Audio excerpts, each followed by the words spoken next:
Hello les amis, je vous retrouve pour une nouvelle vidéo sur le football et la Ligue des Champions 2024-2025 et je vais vous présenter le match Lille contre Real Madrid. C'est un choc très attendu les amis et c'est un match qui a lieu ce mercredi 2 octobre 2024 à 21h pour le compte de la deuxième journée de cette nouvelle Ligue des Champions.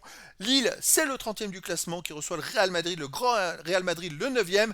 Donc dans cette vidéo on va revenir sur le classement de ces deux équipes et les statistiques dans cette Ligue des Champions, dans ce championnat avec 36 équipes, on verra les grandes lignes aussi.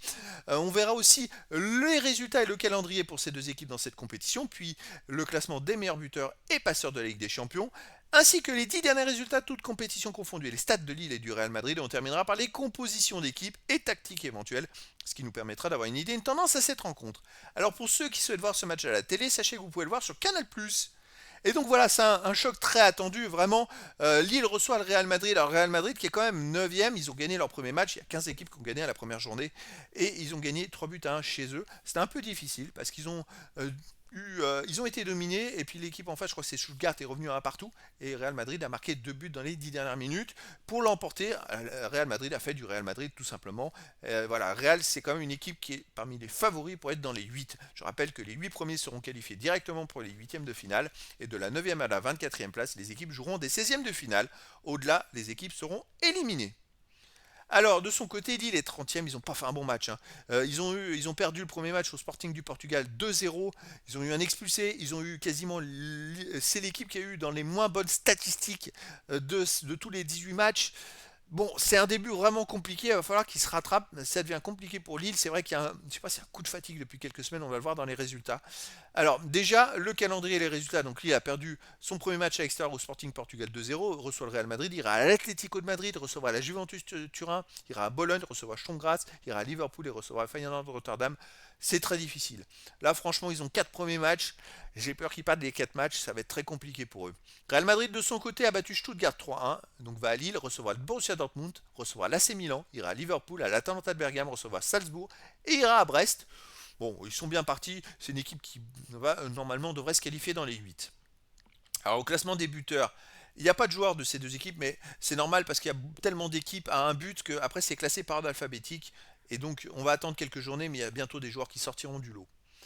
Les 10 derniers résultats, toutes compétitions confondues. Alors Lille, c'est 4 victoires de nul, 4 défaites, 15 buts pour 12 contre, plus 3 de différence de but. Ils ont connu un trou noir, hein. C'est vrai qu'ils avaient très très bien démarré le championnat et les barrages de Ligue des Champions jusqu'à ce match perdu au Slavia de Prague 2-1 qui leur a pas empêché de se qualifier pour la Ligue des Champions. Mais derrière, en fait, avec ce match, ils ont enchaîné 4 défaites d'affilée. Dont une défaite à Saint-Etienne. Je crois que Saint-Etienne, c'est là où c'est les seuls points qu'ils ont pris cette saison en Ligue 1. Mais voilà, ils se sont ressaisis, ils ont fait 3-3 contre Strasbourg, qui est quand même une grosse équipe en début de saison, et ils viennent de gagner au Havre 3-0 ce week-end. C'est très bon pour le moral, avec 3 buts de Jonathan David. Voilà, c'est quand même l'attaquant phare. Alors, est-ce qu'on peut compter sur lui? En face, c'est quand même le Real Madrid. Ça va être très très dur. Le Real Madrid sur les 10 derniers matchs, 7 victoires, 3 nuls, aucune défaite, 22 buts marqués, 7 buts encaissés, plus 15 de différence de but. Alors, le Real vient de perdre des points à l'Atlético de Madrid ce week-end, hein, et en plus, à noter, Lille a joué le 28 septembre, le Real a joué le 29, le dimanche. Donc il y a un jour de récupération en moins pour le Real. Si Lille met du rythme, on ne sait jamais. Je sais qu'il y a eu beaucoup de blessés au Real, ils vont peut-être ça peut les pénaliser, les perturber en tout cas. En tout cas, ils ont fait un partout à l'Atlético de Madrid dimanche soir. C'est compliqué pour le Real, un partout en prenant un but à la 95e minute, ça fait très mal au moral. Mais bon, après, c'est des champions et attention, hein, ils sont toujours présents en Ligue des Champions. Mais j'aimerais bien que Lille tente quelque chose. C'est vrai que Lille a les moyens dans ce type de rencontre de faire un exploit. Mais bon, on l'a vu à domicile contre le PSG, ils ont pris 3-1 contre les grosses équipes. Donc j'ai peur que le Real Madrid soit vraiment vraiment trop fort et qu'il gâte ce match de 2 buts, un ou 2 buts environ. Alors au niveau des compositions d'équipe et tactique pour Lille, on aurait du 3-4-3 gardien, Chevalier défense, Mandig, Diakité, Alessandro, milieu de terrain Meunier, André, Cabella, Baker, attaquants Zegrova, David et Sarawi. Et pour Real Madrid, on aurait du 4-2-3-1 gardien Courtois, défense Carvaral, Militao, Rudiger, Mendy, milieu de terrain défensif, Chouamini et Valverde, milieu offensif et ailier, Rodrigo, Bellingham, Vinicius Junior et attaquant Mbappé. Alors j'ai un gros doute, hein, parce que Mbappé, il est mis dans la compo d'équipe que j'ai pu me procurer, mais là où j'ai un gros doute, c'est qu'il est blessé, qu'il n'a pas joué ce week-end à l'Atlético de Madrid. Et pour moi, il va manquer ce match-là, il va manquer aussi les 2 matchs de l'équipe de France. Ils vont pas le faire jouer et risquer de le faire jouer maintenant, alors que voilà, il pourrait avec la trêve derrière, voilà. Puis Lille c'est pas un adversaire top mondial. Je vois pas l'idée de faire jouer Mbappé. Donc je verrais plus un Rodrigo, Vinicius en attaquant avec Bellingham derrière et puis trois milieux de terrain avec peut-être le retour de Kamavinga. Mais voilà, c'est les infos que j'ai trouvées. Je vous donne un maximum d'infos que j'ai pu me procurer.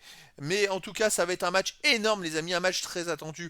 Enfin voilà, c'est la magie de la nouvelle Ligue des Champions pour les équipes comme Lille de pouvoir affronter des cadors. Et puis surtout avec 8 matchs, ils en ont plusieurs à affronter. C'est vraiment le top. Et donc je vous donne rendez-vous, les amis, ce mercredi 2 octobre 2024 à 21h pour le match de football de la deuxième journée de la Ligue des Champions 2024-2025. Lille, le 30e du classement, reçoit le Real Madrid, le 9e. Voilà les amis, je vous dis à très bientôt pour une nouvelle vidéo.